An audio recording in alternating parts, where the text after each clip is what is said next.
Bueno, vamos a informar, como lo hacemos los jueves, sobre los casos de homicidios que se cometen en los últimos tiempos y el avance que se tiene en algunas investigaciones. Es la sección de cero impunidad para que se conozca que no hay crimen sin castigo, que estamos atendiendo todos los casos para que se castigue a los responsables. Por eso es cero impunidad. No es de que se comete un delito y nadie se ocupa de darle atención, seguimiento y castigar a los responsables. Entonces vamos a hablar de eso.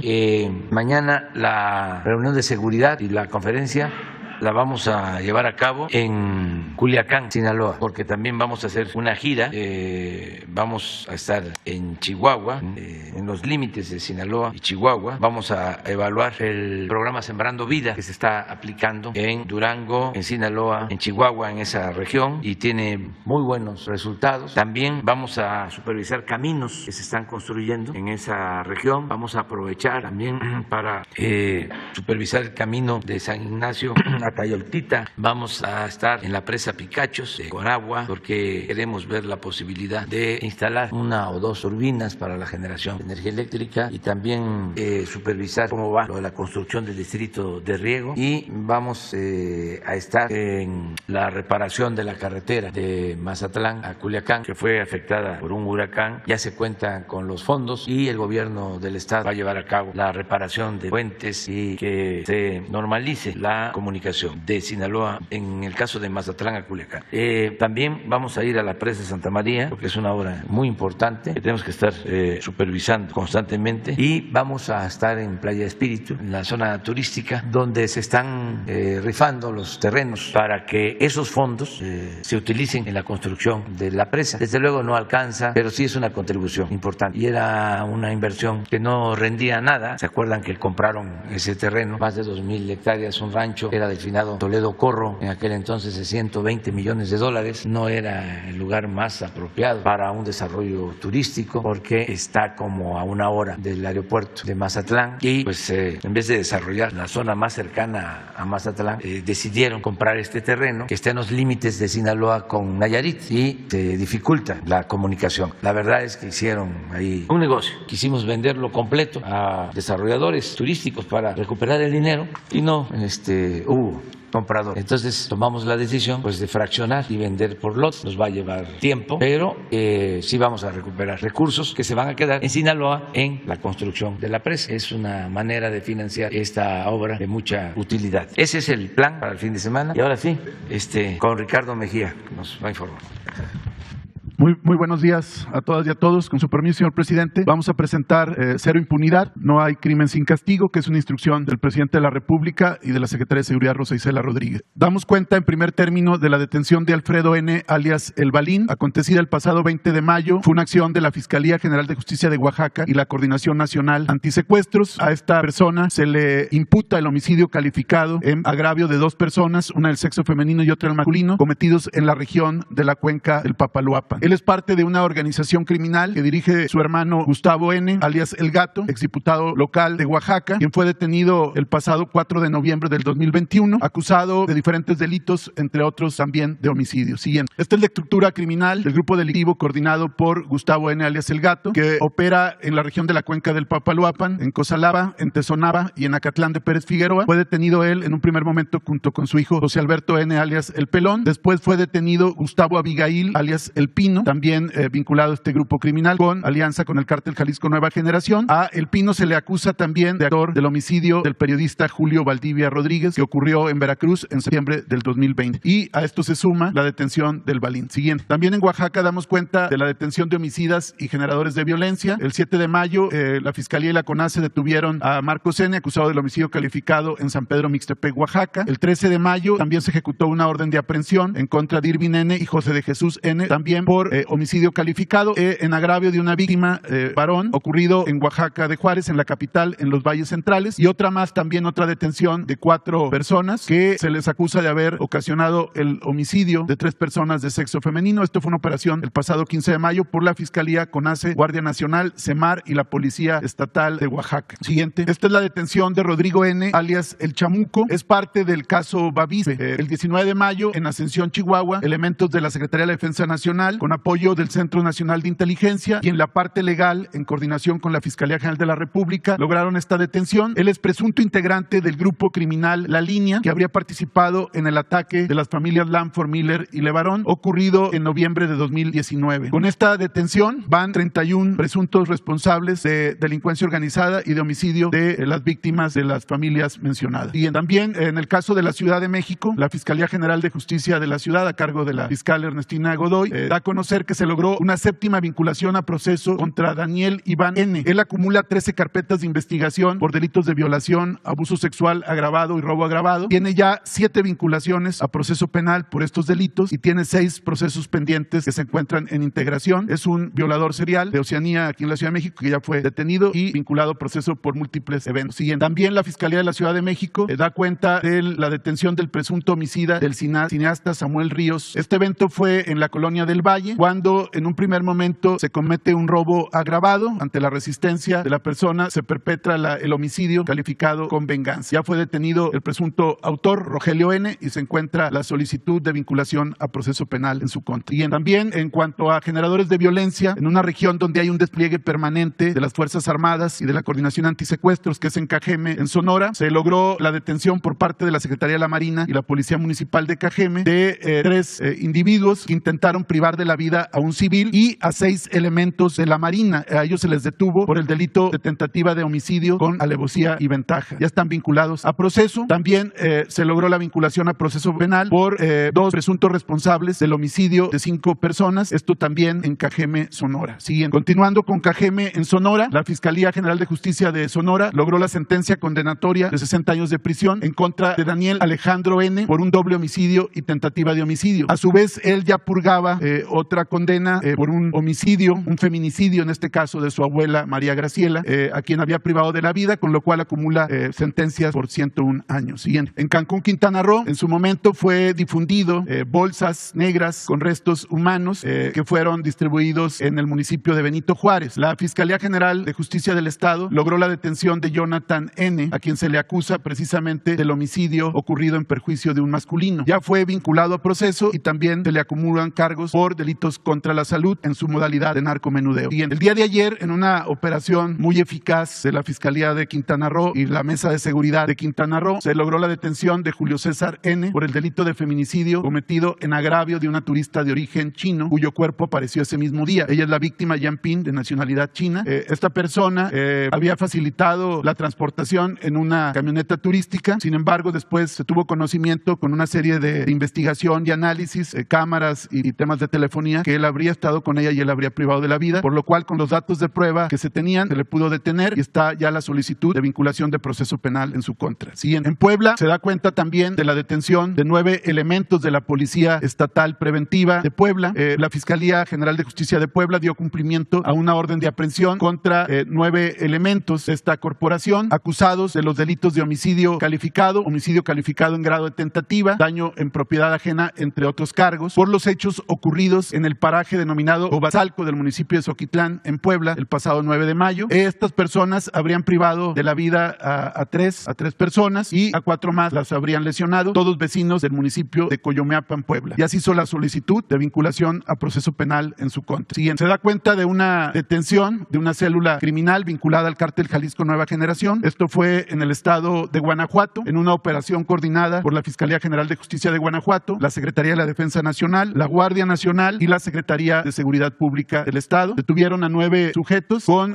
armas, cargadores, cartuchos, lanzallamas, marros y vehículos que evidentemente serían utilizados o fueron utilizados en actividades de carácter criminal. Ya están detenidos y ya están vinculados también a proceso penal. Bien, aquí se da cuenta de los aseguramientos de cocaína en la mar realizados por la Secretaría de la Marina entre febrero y mayo del presente año. Es muy importante destacar estos 8 aseguramientos porque bien podemos asegurar que tienen un carácter histórico. El primero fue el 15 de febrero de este año en Mazatlán, el segundo fue el 17 de febrero en Puerto Chiapas, Chiapas, el tercero en Puerto Chiapas también en febrero, en abril otro más en Puerto Vallarta, Jalisco, siguiente, otro más en Manzanillo, Colima, el 14 de abril, otro más en Lázaro Cárdenas, Michoacán, el 20 de abril, y estos últimos, en estos días, en el periodo que se informa, el 21 de mayo en Lázaro Cárdenas, Michoacán, y el último, el 22 de mayo, en la costa de Acapulco, Guerrero. Y en estas 8 aseguramientos entre febrero y mayo del 2022 implican la cantidad asegurada de casi 12.700 kilogramos de cocaína, 12.7 toneladas de cocaína, que implican una afectación económica a la delincuencia organizada de más de 4,000 millones de pesos, que es una operación muy destacada y que confirma, como lo hicimos en otro informe, donde se dio cuenta de los aseguramientos de armas, donde destacadamente participa la Secretaría de la Defensa Nacional, que también tienen un carácter histórico, las detenciones y aseguramientos de armas, y hoy damos cuenta de los aseguramientos de cocaína, como también se ha dado cuenta en su momento de los aseguramientos de fentanilo. Bien, esto ha implicado la detención de 33 presuntos criminales derivados de los 8 aseguramientos, 20 de ellos de nacionalidad mexicana, 8 de nacionalidad ecuatoriana y 5 más de nacionalidad guatemalteca. Siguiente. Como aquí se ha informado en otras ocasiones, se detuvo ahora por privación de la libertad de un bebé recién nacido, una menor de 8 días de nacido, que fue privada de la libertad por 2 personas, Elizabeth N. de 26 años y Marta N. de 42 años. Los hechos fueron en Tequisiac, Estado de México. Ellas habrían sustraído a la menor de 8 días de nacida. Se implementó el protocolo de búsqueda por parte de la Fiscalía del Estado de México y la Secretaría de Seguridad, con apoyo de la Mesa de Seguridad. Se desplegó el operativo de búsqueda en Zumpango, Tequisiac, en Ixtlalpan, y finalmente en este último municipio, en Ixtlalpan, se pudo rescatar a la bebé y se detuvo a las 2 presuntas criminales, quienes ya están vinculados a proceso penal. Siguiente. También damos cuenta de la detención de Oscar Javier N., alias La Mosca, en Zacatecas, en el estado de Zacatecas. Esta persona se le señala como jefe regional del cártel Jalisco Nueva Generación en los municipios de Villanueva, Jerez y Tabasco, en Zacatecas. Fue detenido mediante el cumplimiento de una orden de cateo y se le aseguró armas cortas y largas, dinero en efectivo y droga. Se le puso a disposición de la Fiscalía General de la República y está pendiente de su vinculación a proceso. Fue una operación coordinada por la SEDENA, la Coordinación Nacional de Antisecuestros, la Fiscalía Antisecuestros de Zacatecas y el Centro Nacional de Inteligencia. Siguiente. Damos cuenta también de la localización de 16 personas que habían sido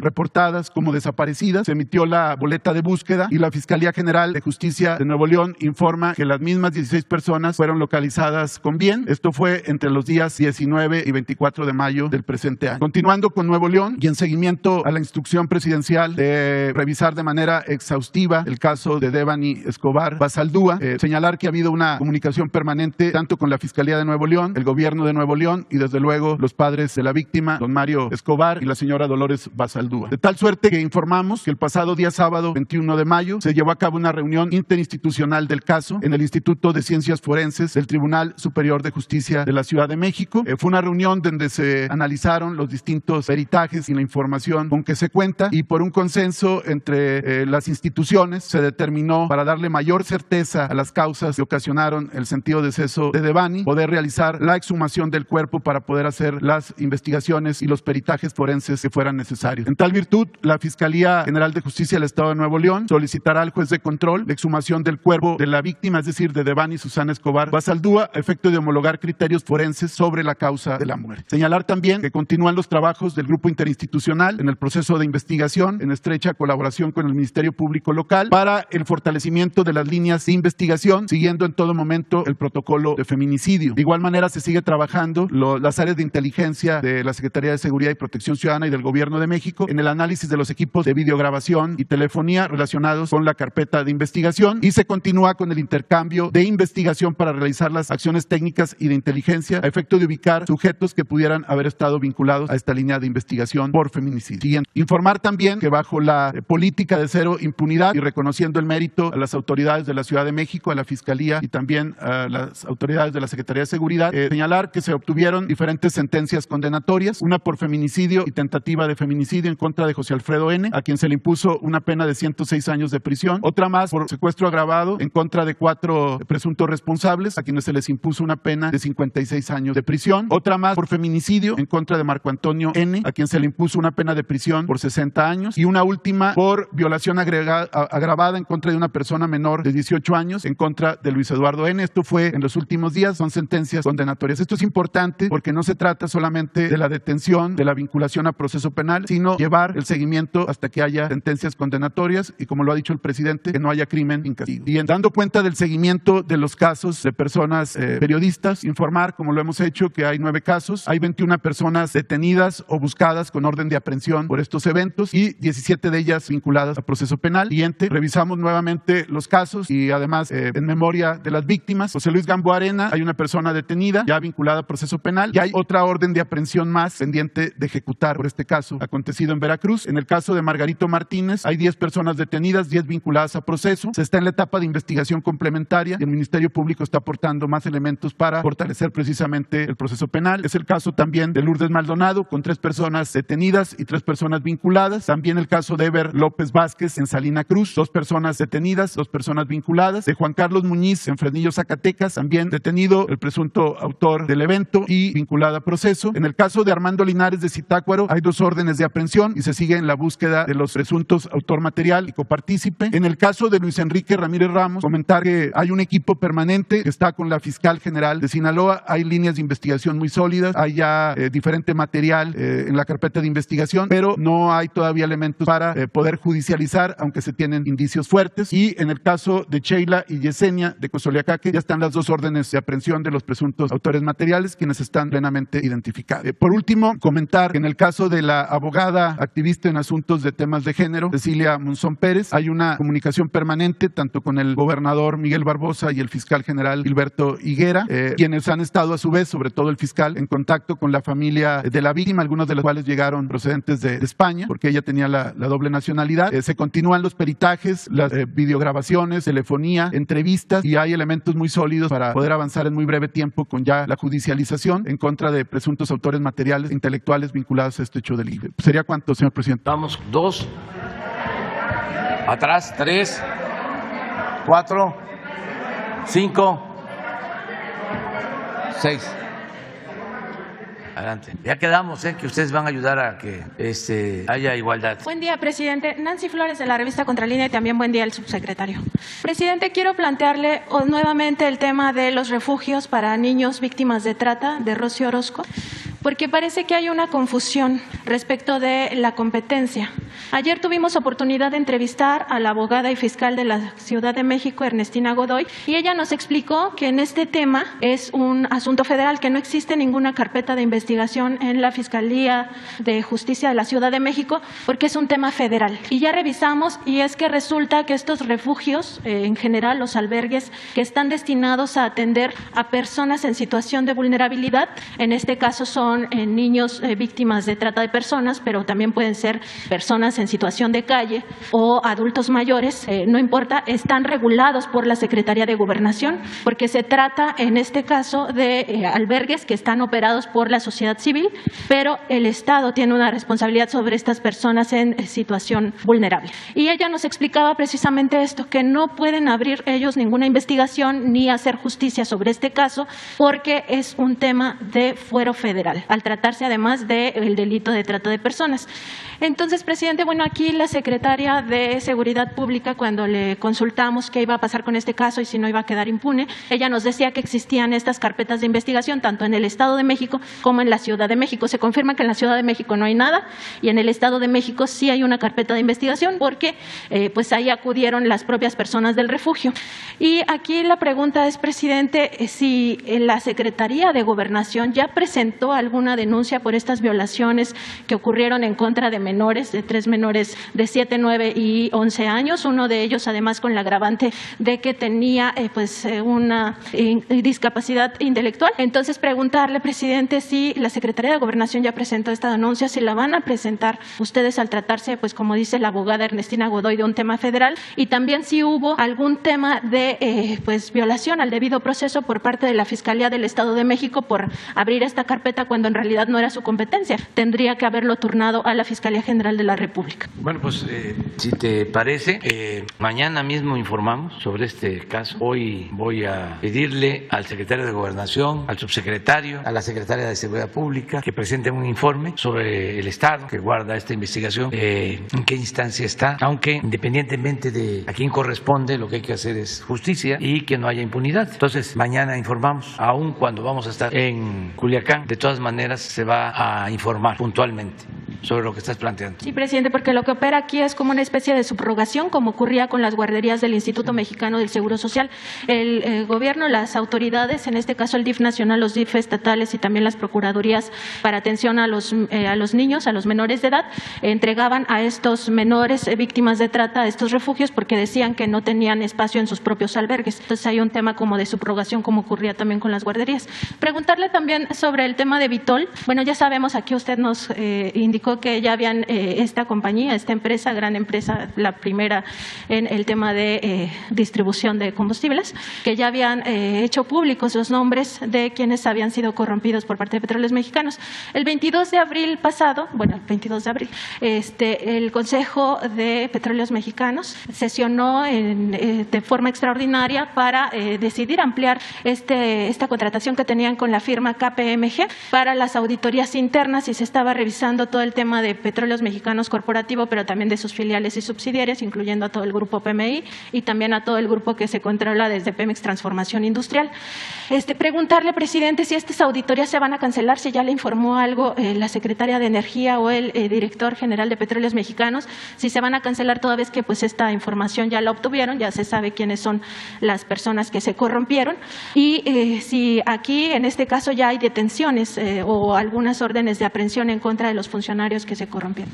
Bueno, ya se había presentado una denuncia desde que se dieron a conocer los hechos. Para que tengan los antecedentes, esta empresa fue sancionada en Estados Unidos, fue juzgada en Estados Unidos por actos de corrupción. Allá declararon de que habían entregado sobornos a funcionarios de Petróleos Mexicanos. Se arreglaron en Estados Unidos, legalmente se llegó a un acuerdo y se comprometieron a reparar los daños en el caso de México. La indicación que di en ese entonces es de que se aceptara la reparación del daño, pero que queríamos saber quiénes habían recibido el dinero, quiénes se habían beneficiado con los sobornos, porque era parte de la investigación en Estados Unidos y tenían los nombres en los juzgados de Estados Unidos y también la empresa.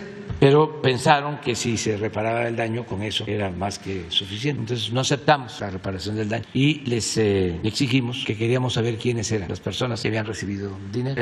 Se cancelaron también algunas operaciones, esa fue la instrucción que di, hasta que no se cumpliera con la petición que estábamos haciendo. Pasó el tiempo, ya hace como 15 días fui informado de que ya habían dado a conocer los nombres de 2 personas de la filial Pemex. PMI Comercio Internacional. Pemex Internacional, sí. Y ya se presentó de nuevo, a partir de ahí, otra denuncia en la Fiscalía. Eso es lo que va hasta ahora y pues no se puede cancelar ninguna auditoría. Se tiene que continuar hasta conocer todo. Y una vez que no se afecte el proceso, el llamado debido proceso, pues vamos aquí a informar. Y presidente, esta semana se espera que ya se resuelva la extradición de Julian Assange, este activista por el derecho a la información tan importante que dio a conocer pues estos crímenes de guerra, no crímenes de lesa humanidad, además de grandes casos de corrupción a nivel internacional.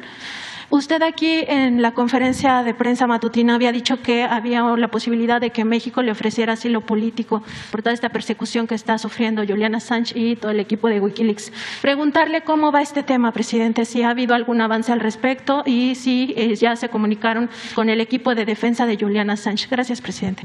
Ha habido comunicación con la Secretaría de Relaciones Exteriores y sí, nosotros ofrecemos el asilo y estamos a favor de que se le libere, porque es un perseguido político. Es un acto vergonzoso de que a una persona que da a conocer información valiosa, porque en esa información hay actos de corrupción, en esa información dan a conocer delitos cometidos entre gobiernos, todo lo que la élite lleva a cabo en secreto, de repente sale por una investigación que ellos hacen y se castiga al que presenta la información porque supuestamente está violando temas confidenciales, cuando por encima de esos medios está la esencia de la denuncia gravísima de intromisión en asuntos de gobierno y de todo tipo. Nosotros padecimos de acoso cuando los fraudes electorales, y en esos cables aparece toda la información, pero no solo es nuestro caso, es de todo lo que hacían y no sabemos si lo siguen haciendo en el mundo. Entonces se le condena al periodista, ya debería deberían de darle su libertad y nosotros, si él lo desea, sus familiares, sus abogados, amigos, podría tener asilo en nuestro país. Esa es nuestra postura. Y sí hay relación, pero va a depender de ellos. Ojalá y se tomen en cuenta todos los elementos y que no se actúen por consigna, en ningún caso, que prevalezca la justicia. Esa es mi postura. Presidente, digo que los que no Tú, pues, sí. Y la compañera de allá. Buenos días, señor presidente. Alberto Marroquín Espinosa, de JF Informa desde Cancún, frecuenciacat.com y desde mi portal en Querétaro, esahoraam.com.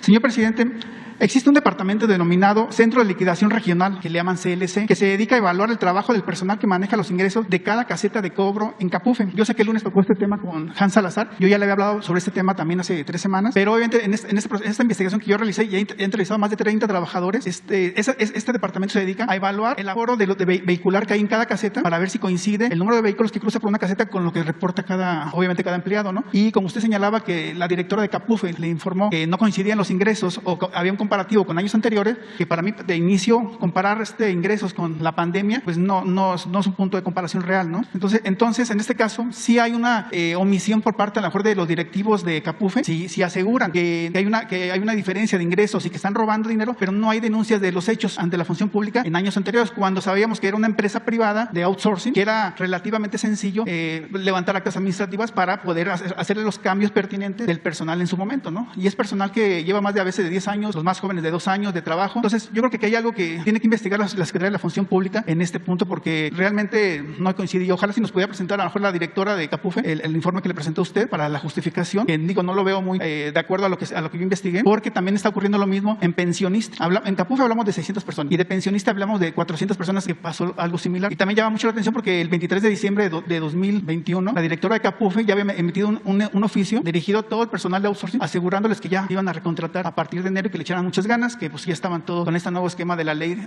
que entró en vigor el 23 de abril de 2021. Entonces, aquí ocurre algo que ojalá pudiera la Secretaría de la Función Pública investigar, porque realmente no es así. Y si hay una disparidad de ingresos, alguien más arriba, algo está ocurriendo por ahí, desde incluso de los jefes, a lo mejor de cada plaza de cobro.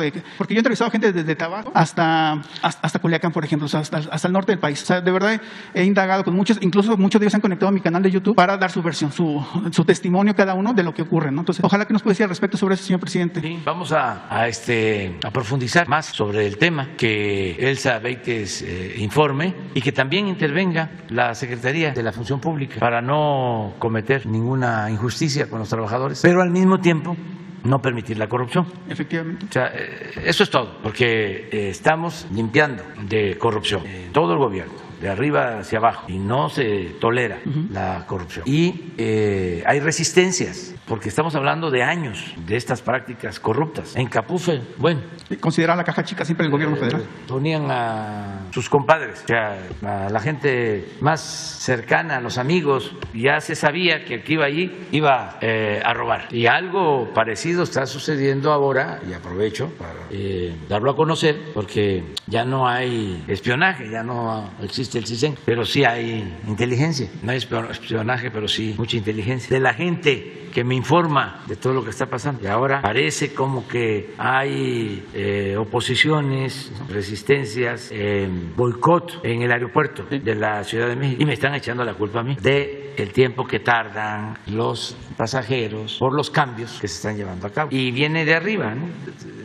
Tiene que ver con la molestia que todavía no digieren, superan, de que no pudieron atracar con el nuevo aeropuerto de Texcoco. Y como era muchísimo dinero, estamos hablando de un asalto, de un robo, pues de más de 200,000 millones de pesos. Entonces se quedaron molestísimos. Ellos, sus voceros, sus achichincles y sus seguidores del conservadurismo. Entonces quieren que nos salgan mal las cosas. Y en el aeropuerto tengo información que hay una campaña echándonos la culpa de que si hay saturación, si no se atiende pronto a los pasajeros, si se les mantiene 1 hora, 2 horas, pues es culpa del gobierno. Ayer leí que dieron a conocer un periódico alarmado la instrucción de que las aduanas pasen a ser operadas, manejadas por la Secretaría de Defensa y por la Secretaría de Marina. Entonces siempre hay estas resistencias, porque pues está más que demostrado que hacían su agosto y dominaba, imperaba la corrupción. No estoy hablando de que todos los servidores públicos sean corruptos, hay gente honesta, pero sí hay estas reacciones. Lo mismo en el caso de la medicina. ¿Se acuerdan cuánta escondían los medicamentos resistencia? Porque tenían el negocio de la compra de los medicamentos, 100,000 millones de pesos, una red, una banda. Todavía ayer sacó Loret de Mola un reportaje sobre los médicos de Cuba, que es un reportaje, un refrito, yo creo que de hace 10 años, promovido por las organizaciones que están en contra del gobierno de Cuba, que hablan de que los médicos cubanos son esclavos porque tienen que pagar y que los amenazan. O sea, el mismo guión, y Loret, ahí está. ¿Y qué autoridad tiene Loret si él trabaja para una de estas farmacéuticas, una distribuidora que se beneficiaba con la corrupción que imperaba en el sector salud? Pero pues en algunos casos es porque ya no tienen privilegios y estaban muy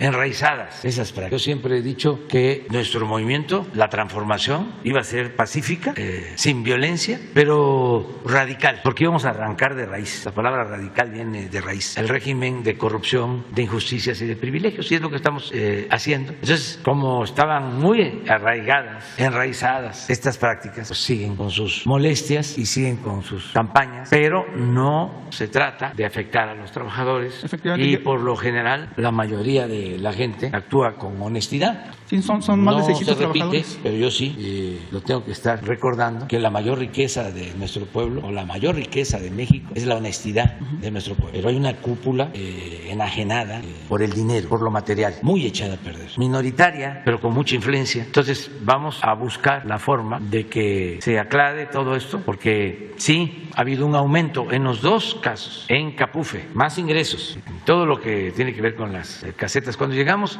estaban tomadas las casetas, las de Morelos y las que iban a Puebla, me acuerdo que todas las de Nayarit, todas las de Sinaloa, todas tomadas y cobraban. Y dijimos, se acabó esto y se ha avanzado, bueno, porque así tenemos ingresos y ese es el dinero que se utiliza para las pensiones, para apoyar a la gente humilde, a la gente pobre, pues para comprar las vacunas, que antes ese dinero pues se lo robaban, y como robaban arriba, abajo se decía pues podemos hacer lo mismo. Y en aduanas está pasando algo similar. Desde que están los militares y marinos a cargo de las aduanas, se ha incrementado la recaudación. Nada más por aduanas se obtienen 1 billón de pesos. Entonces, ¿cómo no voy a nivel general? 1 billón de pesos de ingresos por aduanas. ¿Cómo no voy a ocuparme de eso?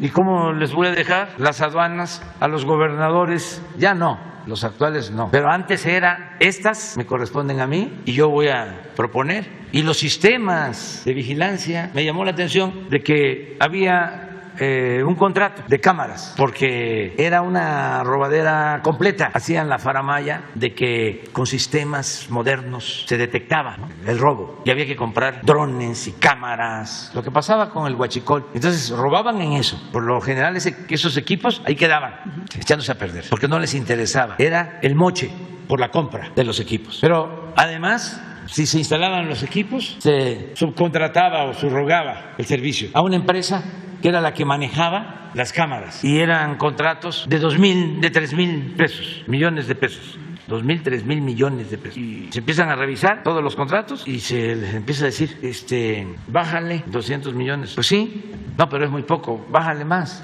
bájale 500. Sí, me refiero al, si sale rojo, sale verde, ¿no?, los sistemas de vigilancia. Hasta que de 2,000 a 300 millones, lo que querían era tener control. ¿Por qué? Porque ahí se decidía cuándo se ponía en verde y pasaba todo. Entonces no les importaba cobrar por el servicio, sí cobraban por lo otro, que ese era el negocio real. Entonces todo eso se ha ido limpiando. ¿Y cuál es el resultado? Pues que no hemos necesitado deuda y tenemos una buena recaudación. Todo eso nos ayuda. Entonces, la corrupción, pues hay que combatirla porque eso es lo que nos permite, es una fuente de financiamiento para el desarrollo de nuestro país y para beneficio de la gente. Pero también no significa pues cometer injusticias. Claro. El que está trabajando bien, es un buen servidor público, ese no debe de preocuparse por nada. Pero el que está buscando cómo hacer una tranza, pues ese sí, no lo queremos y hay que denunciarlo. Y no solo a los de abajo, porque también esa era la vieja práctica, ¿no? De la simulación del engaño. ¡Qué barbaridad! ¿Cuánta corrupción? Echándole la culpa a los que antes se les conocía como mordelones, ¿no? O a los oficinistas, claro, que habían esas prácticas. Pero abajo eran mordidas, arriba tarascadas. Y ahí nos tenían entretenidos pensando que la corrupción tenía que ver con el agente de tránsito, claro que también con el agente de tránsito, o con el oficinista. Y arriba, impunidad. Condonación de impuestos, grandes negocios, nada más que era delincuencia de cuello blanco, que no perdían ni siquiera su respetabilidad. Entonces todo eso es lo que tiene que cambiar, ya está cambiando y tenemos que continuar con eso.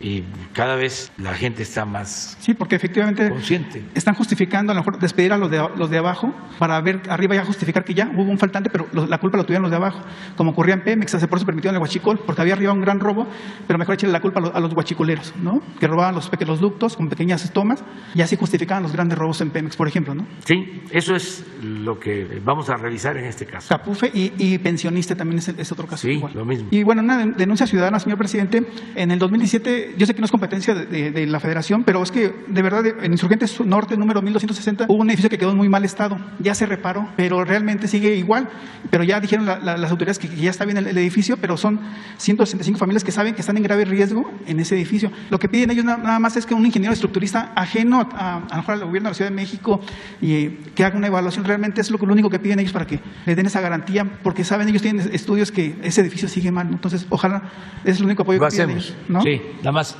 entrega los datos para que Protección Civil haga un dictamen. Okay. El martes pasado estuvo en Querétaro el secretario de Gobernación y la secretaria de Seguridad ahí con el gobernador Mauricio Curi. ¿No le comentaron algo al respecto? ¿Cómo ven a Querétaro? Y también invitarlo usted cuando va a Querétaro a llevar a cabo una mañanera, porque hemos visto que cuando va a una ciudad, a un estado, a una mañanera, pues siempre lleva buenas noticias, lleva inversión y ojalá nos tocara la suerte a Querétaro. No ha ido usted desde agosto, la única mañanera fue en agosto de 2020 en Querétaro. ¿Cuándo? Voy a ir. ¿Para cuándo más o menos? Pronto, bueno, lo más pronto posible. Y llevo muy buena relación con el gobernador de Querétaro, con el gobernador Curi. Entonces sí vamos a ir.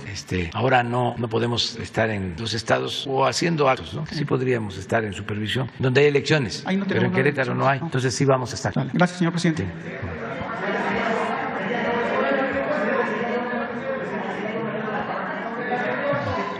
Tú vas después, pero a ver, va él, tú y luego.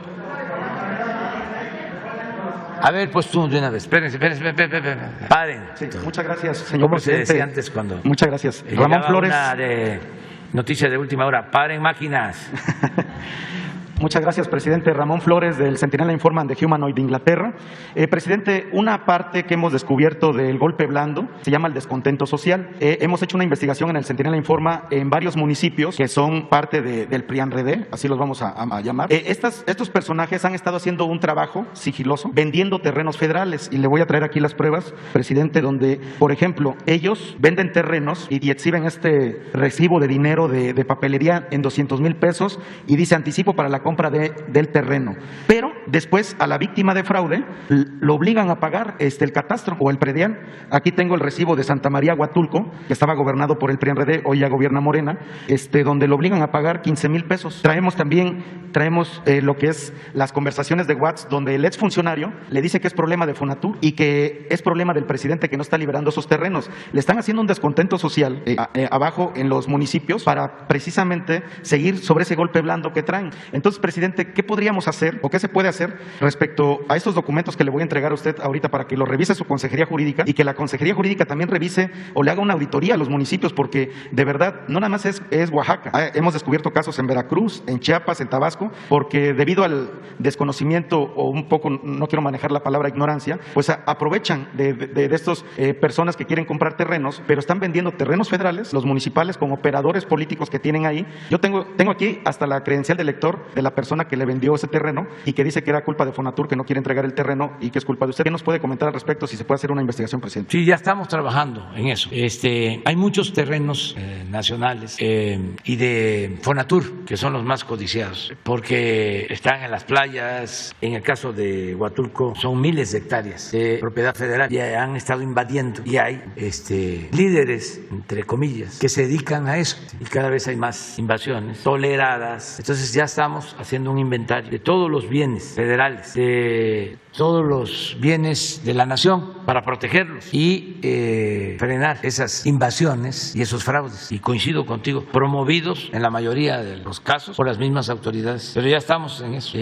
¿Nos entregas la información? Sí, aquí traigo toda la documentación, ahorita se lo Porque envío. sí, es uno de los lugares en donde hay más invasiones, Huatulco. Pero no solo es el único. Esto es lo que ha descompuesto bastante toda la Riviera Maya, también de esa forma. Y otros sitios, otras zonas turísticas y distintos bienes. Entonces vamos a proteger. Hay un plan que ya estamos por implementar para proteger bienes de la nación, porque si no lo hacemos se lo van a robar todo. Algunos están esperando que yo me vaya porque están haciendo el cálculo, creo que equivocado, de que va a regresar la pandilla de rufianes que gobernaba, y se van a equivocar. No va a ser así, porque el pueblo ya no quiere que siga el saqueo. Pero de todas maneras vamos a dejar protegido el país.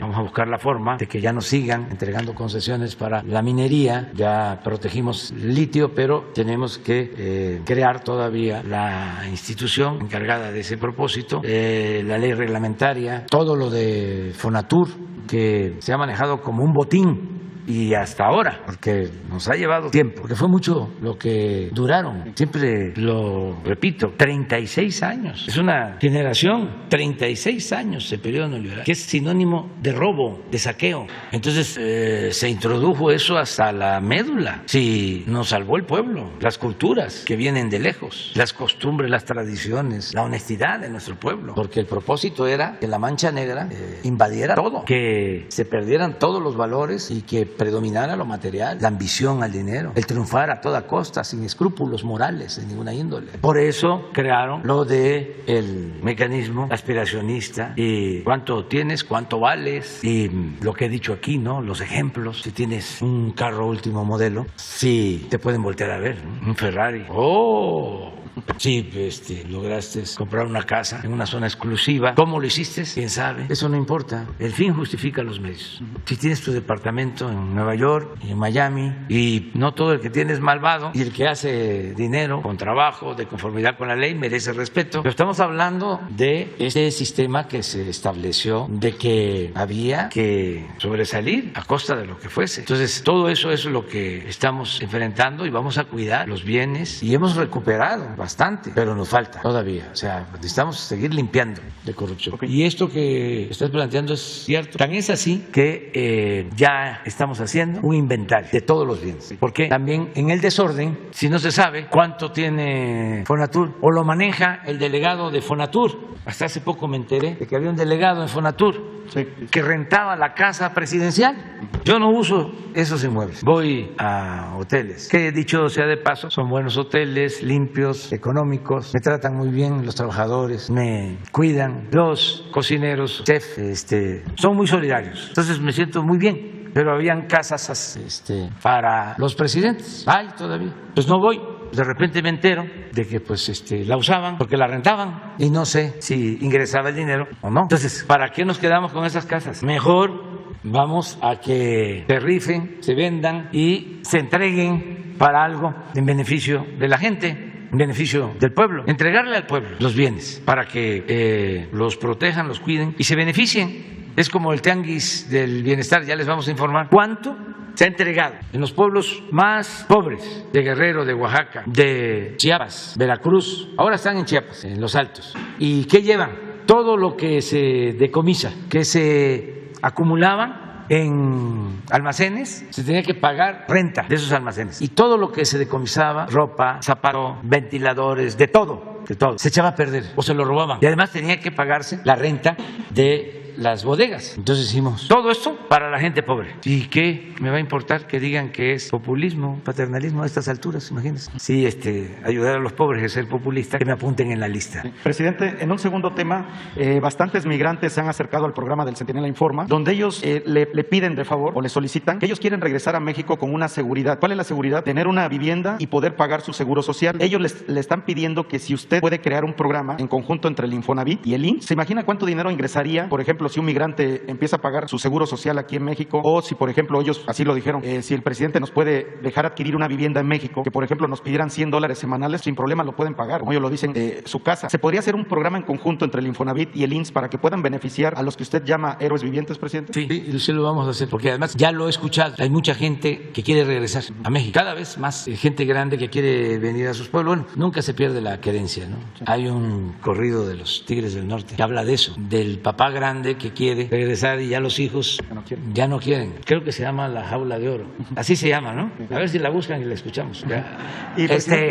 Pero hay muchos papás o gente grande que quiere venir y necesita información. ¿Sí? De qué facilidades hay, de qué podrían hacer con su regreso. Estamos buscando la forma también de hacer una financiera para el bienestar, porque existe el Banco del Bienestar, pero el Banco del Bienestar está creciendo cada vez más. Va a tener cerca de 3,000 sucursales, hasta en los pueblos más apartados, para que la gente pueda cobrar lo que por justicia les corresponde, de pensiones y becas, y se ha estado avanzando. Pero el Banco del Bienestar queremos que se dedique en una primera etapa, que se consolide como un banco para la dispersión de recursos. Es decir, que el adulto mayor cobre ahí, que el que tiene la beca cobre ahí, que el campesino que recibe el apoyo del programa Producción para el Bienestar o Sembrando Vida cobre ahí. Y ya estamos dispersando cerca de 450,000 millones de pesos y va a ir creciendo. Yo considero que ese banco va a llegar a dispersar, antes de que terminemos, cerca de 700,000 millones de pesos. Entonces, podría ese banco también hacerse cargo de ahorros, hacerse cargo de las remesas, dar los créditos, pero no. Eso lo dejamos para otras etapas. Lo que nos importa es consolidar el sistema de dispersión de recursos. No saben lo que cuesta poner las sucursales. No solo es dinero. Las sucursales las está construyendo el Ejército, los ingenieros militares, 5 millones de pesos la construcción, y llevan como 1,400 terminadas. Vamos avanzando muy bien. Lo que cuesta es que se necesita la comunicación de Internet y no hay. Entonces estamos resolviéndolo para que los cajeros de estas sucursales puedan funcionar con seguridad. Entonces el banco va a ser para eso. Y la financiera va a tener de bienestar otros propósitos. Y va a ser Telecom, que dejaron ahí como testimonio, como testigo de lo que era antes, pero muy en el abandono. Y tiene alrededor de 1,700 sucursales. Entonces en Telecom pues vas a seguir con los giros y los telegramas todavía. Pero ya Telecom ya está recibiendo también remesas y lo vamos a fortalecer para que pueda recibir remesas. Y Telecom va también, que ya no se va a llamar así, va a ser financiera para el bienestar, va a recibir ahorros y al mismo tiempo va a entregar créditos. Va a ser la única institución pública para entregar los créditos a la palabra y las tandas para el bienestar. Y ahí vamos a crear un centro de atención a migrantes que quieran regresar. ¿A partir de cuándo sería? Ahí vamos, si es que ya tenemos todo. Es cuestión del tiempo, estamos trabajando en eso. Muchas gracias, presidente. Va a llegar a 1,700 y los bancos van a ser complementarios. Va a haber una relación. Pero bueno, ya.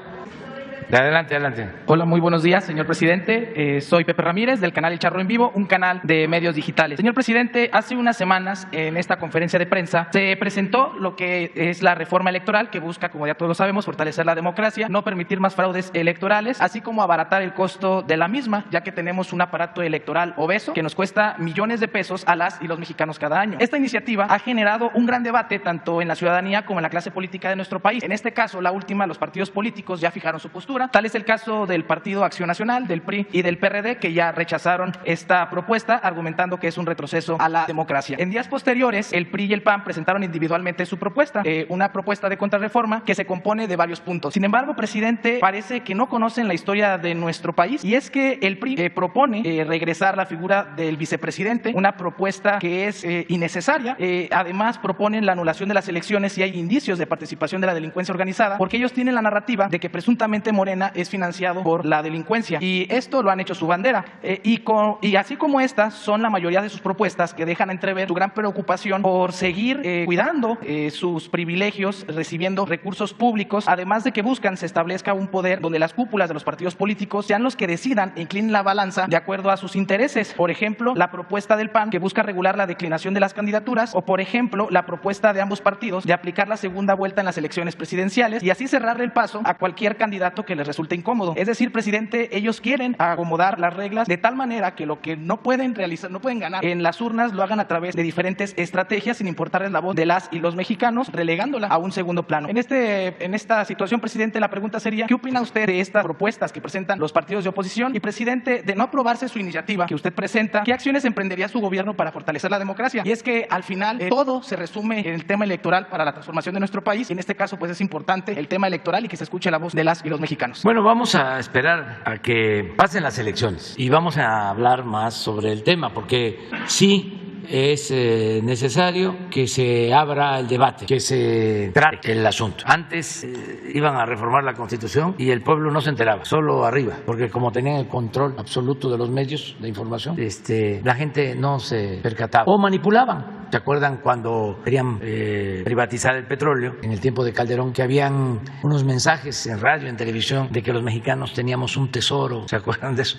De repente habría hasta que rescatar esos mensajes y que se podía sacar ese tesoro, ¿no? Si se privatizaba. No lo narraban de esa manera, pero pues ese era el mensaje. Al final ni siquiera les importaba sacar el petróleo de aguas profundas, porque supuestamente el tesoro estaba en aguas profundas. El mensaje, el engaño era ese. Pero lo que querían era sacar el petróleo en tierra y en aguas someras, donde está el petróleo. Al final lograron su propósito, porque hubo hasta sobornos, compraron votos para la llamada reforma energética. Por eso está en la cárcel el anterior director de Pemex, entre otras cosas. Bueno, y entregaron 110 concesiones para sacar el tesoro. Y de las 110 concesiones entregadas en las zonas donde hay petróleo, que no son en su mayoría en aguas profundas, sino en someras y en tierra. Pues de los 110 concesiones, solo 3 tienen producción. Y cuando mucho están extrayendo 30,000 barriles. Y engañaron de que a estas alturas iban a estar extrayendo con esos convenios, con esas concesiones, 2-3 millones de barriles diarios. Esto que les estoy planteando, esténos considerando de las reformas. Entonces se acostumbraron pues a engañar. Y en ese entonces yo recuerdo que hacíamos encuestas y la gente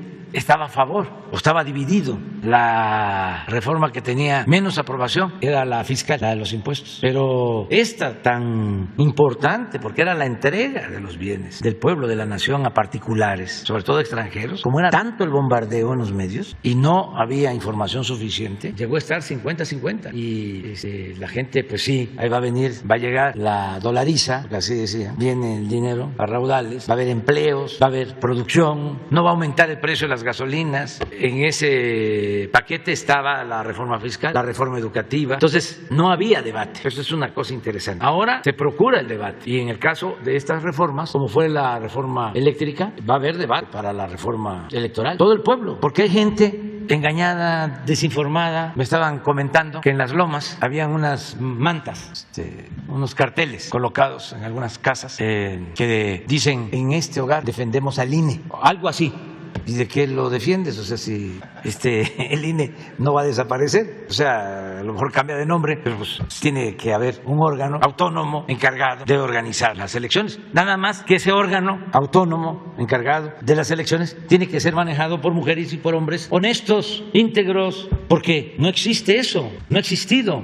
Los avances que hemos logrado en materia democrática se deben al pueblo, no a esos funcionarios, no a los institutos, no a los aparatos. Entonces, lo que queremos es poner en correspondencia la vocación, la voluntad democrática del pueblo con instituciones honestas, rectas, que verdaderamente actúen con imparcialidad. El otro día estaba yo leyendo un mensaje en redes sociales, alguien que decía: por 26,000 pesos o 30,000 pesos no comprobados, le quitaron 2 candidaturas a un partido, 2 por 20 o 30,000 pesos. Ahí les dejo de tarea que busquen el mensaje.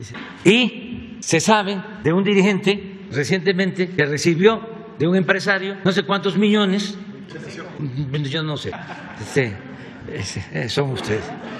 A ustedes son a los que van a sancionar. Y el INE no dice nada nada, ni el tribunal. Y es posible que ya alguien haya presentado una denuncia. Y si no ha presentado una denuncia, son cuestiones que se deben de seguir de oficio. Entonces, ¿qué autoridades hay? Y eso también va para los medios, no para todos, y menos para ustedes. Me refiero para los machuchones. Sale información parecida, que no voy a referirme a ello, y en ningún medio convencional, en la televisión, en la radio, en los periódicos, a lo mejor en algunos, sí, silencio. ¿Dónde está el profesionalismo, la objetividad, la independencia? Por eso, pues la gente ya no les cree, a pesar de que hay una campaña en contra de nosotros como nunca. Me estaba diciendo mi esposa ayer que estaba escuchando el radio, a ver si me acuerdo de la estación, creo que MBS, sí, de un informador que estaba diciendo, empezaban los encabezados de las noticias, ¿no? Y habría diciendo, pues la laguna de Bacalar, de los 7 colores, ya no va a tener ningún color, porque el Tren Maya va a destruir la laguna. Así de ese nivel de exageración, pero como la nota principal, y creo que hasta me dijo que le cambié, le digo que le cambió, y que las noticias estaban así, de ese tipo. Entonces le hice una recomendación respetuosa, ¿no? Porque cada quien es libre. Digo, pues música clásica. Cuando vayas en el carro, música clásica. Y te evitas, ¿no? Enojos o malos momentos. Pero eso aquí, y les invito a que hagan el ejercicio, que vean los conductores. Ya sé. Lo otro que escuchó a Joaquín, que aquí hablé de el carajo, y él habló de cuántas veces he mencionado la palabra carajo, y sí explicó qué es el carajo en la Marina, mandar al carajo.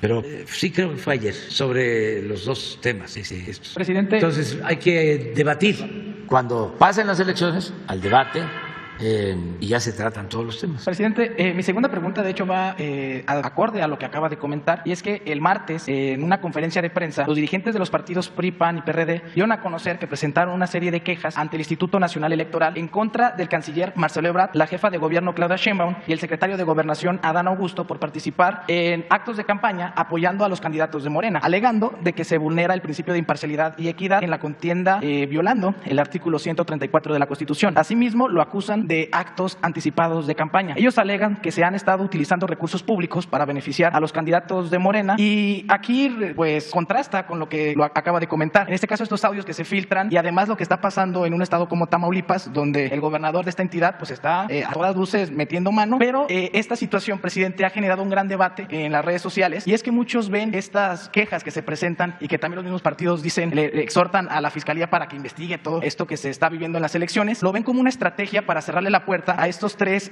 funcionarios que tienen altas posibilidades de participar en la elección del 2024. Y la ciudadanía tiene el temor de lo que, como usted lo acaba de comentar hace unos momentos, pues que el Instituto Nacional Electoral actúe parecido a lo que se vivió en el 2021 en Michoacán y Guerrero. Esto ha generado una gran preocupación, y en este caso, presidente, pues yo le preguntaría qué opina sobre estas denuncias que presentan estos dirigentes, y si usted también concuerda que se trata de una estrategia, o en este caso, pues qué es lo que sucede con ellos. Ya es cuanto, presidente. Pues no quiero opinar mucho sobre el tema. Pienso que estamos en vísperas de 6 elecciones, no deja de haber nerviosismo, y los partidos pues están en lo suyo y van a haber denuncias. Lo que hay que buscar, y eso es lo que a mí me importa más, es que la gente participe y que las elecciones transcurran de manera pacífica, que se respete el voto, que no haya fraude electoral, que las elecciones sean limpias y libres. Eso es lo más importante de todo. Y que sean los ciudadanos, y tenerle mucha confianza al pueblo. Siempre lo he dicho, el pueblo no es tonto. Tonto es el que piensa que el pueblo es tonto. La gente sabe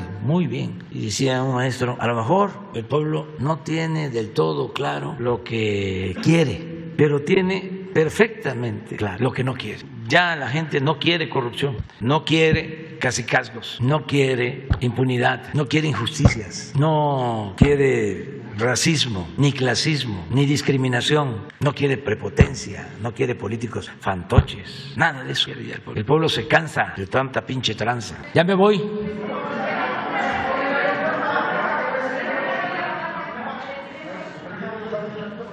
A ver, la compañera, que es la compañera. vaya. Gracias, presidente. Para preguntarle sobre el tema de la seguridad. Conocemos que están en marcha los programas de bienestar para combatir las causas o el fondo de la violencia, que todos los días usted encabeza la reunión de seguridad para revisar el tema, la creación de la Guardia Nacional y un despliegue sin precedente de las Fuerzas Armadas en el territorio, y sin embargo no cede la violencia. Puede haber un debate sobre la interpretación de las cifras y el compartido de las cifras, pero los delitos de alto impacto están presentes todos los días en la sociedad. ¿Qué está fallando, presidente? ¿Qué se puede ajustar de la estrategia? Yo pienso que vamos avanzando, que es un problema complejo, heredado, se abandonó durante mucho tiempo y sobre todo no se atendió el fondo, el origen de la inseguridad y de la violencia. Pero ya estamos a más de la mitad del sexenio. ¿Mande? Pero ya estamos a más de la mitad del sexenio. Sí, pero lo que no se hizo se arraigó y ahora estamos padeciendo de los polvos de aquellos lodos. Y es un proceso que lleva tiempo, pero ya se están viendo los resultados. Nos costó muchísimo detener el incremento en homicidios, la tendencia, lo que he planteado aquí, pero afortunadamente ya hay una disminución leve, pero ya no continuó el incremento. Ya no es la tendencia. Y estamos claros, y estas son cifras oficiales. Sí, sí, de que es en lo que menos hay cifras negras, porque por lo general se denuncian todos estos delitos de homicidio. Y así venía. Esto es el 15, pero estamos hablando, a ver si Carlos manda una lámina donde vienen los incrementos por año de los últimos tiempos. ¿Cómo se incrementaba año con año? 10, 15, 20%. Así recibimos, aquí entramos nosotros. Y miren, ya no siguió así. Se van a molestar mucho mis adversarios, los conservadores, pero como a veces no me tienen ninguna consideración, aunque los respeto mucho, se van a enojar si digo que era muy probable que si ellos hubiesen ganado, si hubiese continuado la misma política, esto estaría acá. Entonces llegamos y empezamos a contener.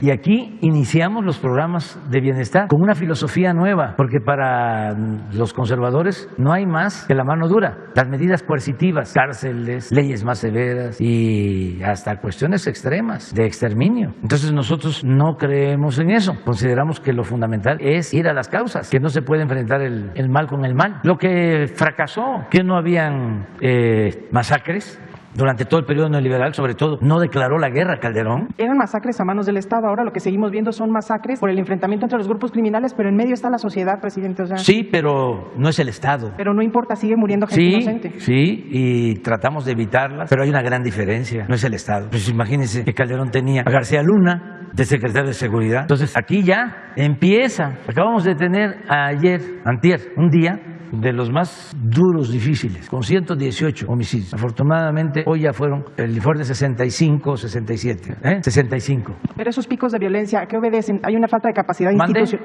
Pero esos picos de violencia, ¿a qué obedecen? Hay una falta de capacidad institucional. Obedecen. Yo lo explico, lo tengo clarísimo. Primero, pues que se desintegraron las familias, se abandonaron los jóvenes, se pensaba que todo se iba a resolver con medidas coercitivas, con la mano dura. Se asoció la delincuencia con la autoridad. No había frontera, era lo mismo. Y regreso al caso de García Luna.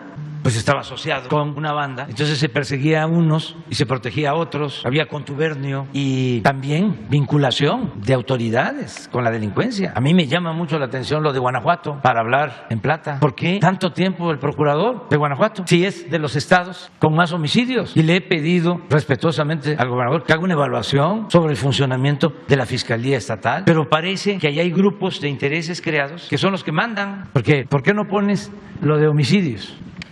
Esto es ayer, y de todas maneras, lo de antier fue lo del enfrentamiento, la masacre en un bar en Celaya.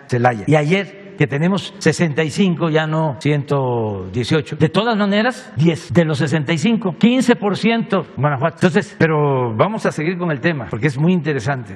Puedes poner el de porcentajes, y esto es homicidio. Miren los porcentajes de incremento. Del 15 al 16, 16.4% de incremento en homicidio. Del 16 al 17, 32%. Del 17 al 18, 23%. Aquí entramos nosotros. Del 18 al 19, 6.9%. Del 19 al 20, 3.9%. Del 20 al 21, 21.9%. menos 3.9. Lo que llevamos del 22, menos 12. Aquí está 46, 53, 71, 88, 94. Estos son diarios. 97, 94, 82. Y entramos con 88. Pero con secuestros. Este es lo que más nos ha costado trabajo, lo más difícil. Y es de lo que se agarran nuestros adversarios. No mencionan, esto no lo mencionan, pero vámonos a responsabilidades, aunque eso es un asunto secundario, porque a la gente no le importa si es del fuero común o es del fuero federal, pero vamos estrictamente a lo que es del fuero federal. Ahorita vamos a ir. Esto es secuestro. Eso no se había visto casi nunca. Y si vamos al robo de vehículo, ¿cuándo? Yo tengo la experiencia de que cuando me tocó gobernar la Ciudad de México, era un problema serio, no tanto homicidio, sino robo de vehículo.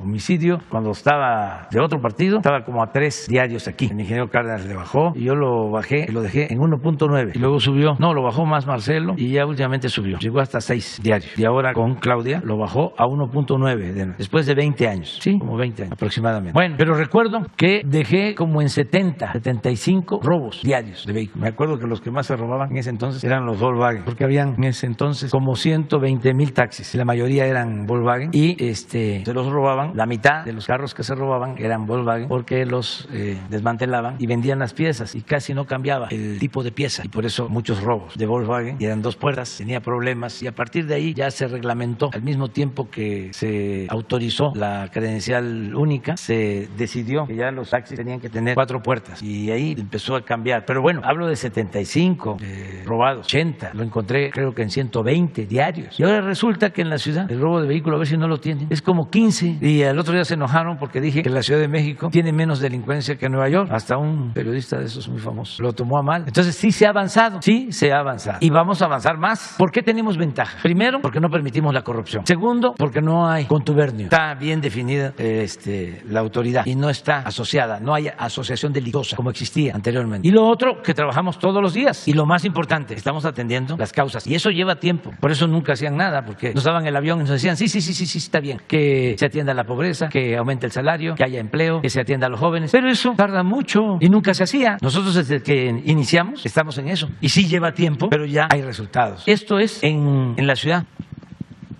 En aquel entonces, como la mitad era con violencia, pero el robo general de vehículos no tendrás, pero tiene separado. A ver, pero aquí es 4.8, a ver, sin violencia, 11.9. Estamos hablando de 16 vehículos. Pero, presidente, y esto tampoco hay en esto cifra negra, porque en los robos de vehículo lo que sucede es de que, no sé ahora, pero antes como el 60% estaba asegurado y los carros que no están asegurados, cuando los roban, de todas maneras el dueño va a presentar la denuncia para que no usen el carro y se cometan delitos y los culpen a ellos. Entonces tampoco hay cifra negra. Entonces, a ver, vamos lo del fuero federal. Pero, presidente, ¿usted se ha planteado en algún momento hacer un alto en el camino y tal vez revisar o replantear la estrategia? No. Este fuero federal. Aquí es donde se podría formalmente juzgar el desempeño del gobierno federal. 28% menos. Pero ya dije que pues yo no soy solo el titular del Ejecutivo Federal, soy el representante del Estado y tengo que hacerme cargo de todo el país. Si no soy culpable, sí soy responsable. Entonces, no vamos a cambiar la estrategia. Al contrario, quienes deben de reconocer que se equivocaron y que los errores en política son como crímenes, en el mejor de los casos, son nuestros adversarios. Y es un debate de fondo, porque yo sostengo que el ser humano no es malo por naturaleza, que el mexicano no es malo por naturaleza, que no nacimos malos. Son las circunstancias las que llevan a muchos a tomar el camino de las conductas antisociales. Entonces, si cambia, como decía Ortega y Gasset, la circunstancia, cambio yo y mi circunstancia. Entonces, el del pensamiento conservador no comparte esto. Cuando yo dije abrazos, no balazos, se rieron, se burlaron. Lo siguen haciendo. Y puedo demostrar de que esto es lo mejor, que lo otro no funciona. No funciona la ley del talión. No es el ojo por ojo, el diente por diente. Nos quedamos todos chimuelos y tuertos. La paz es fruto de la justicia. Y algo que ayuda muchísimo es el mantener valores, principios y aceptar que solo siendo buenos podemos ser felices. Y no les gusta a Aguilar Camín y a Krause y a Silva Gerson, porque para ellos me faltaría nada más decir amén. Gracias, presidente. Pero tenemos que cambiar o mejor dicho fortalecer los valores que ya existen en nuestro pueblo. Nosotros no necesitamos importar valores, los tenemos. Por eso México es extraordinario. Como México no hay dos. La grandeza cultural de México ya la quisieran en otras partes. Acerca de, ya me voy, pero quiero que quede constancia de que mañana es probable, no lo aseguro, vamos a definir ya la situación sobre la cumbre. Mañana, en la mañana, es probable, porque estamos valorando una serie de ¿Qué factores está valorando para tomar su decisión? ¿De qué depende? Depende de que inviten a todos. Esa es otra cosa. El hecho de que no quiera ir, que no vaya, pero que no se excluya a nadie. Ya ayer me llegó la invitación. Pues si no hay problema, yo creo que sí. O sea, creo que sí. Puede ser que mañana. Me llegó ayer la invitación. Está fechada, como que está mal el correo, porque está fechada de hace 5 días, pero me llegó ayer. Ya voy a averiguar por qué tan tarde. ¿México se ha sentido presionado, presidente? Bueno, nos vemos entonces. Nada más, ayer el presidente de Cuba mencionaba que algunos países han sufrido presiones de Estados Unidos a raíz de este exhorto a que se invite a todas las naciones. ¿México ya vamos ha a hablar presionado? de eso. Lo único que puedo adelantarles es que tenemos muy buena relación con el gobierno de Estados Unidos, con el presidente Biden, y tenemos muy buena relación con el gobierno de Cuba, y considero que el presidente Miguel Díaz-Canel es un hombre íntegro, una persona con principios, una gente honesta. Eso es lo único que puedo decir.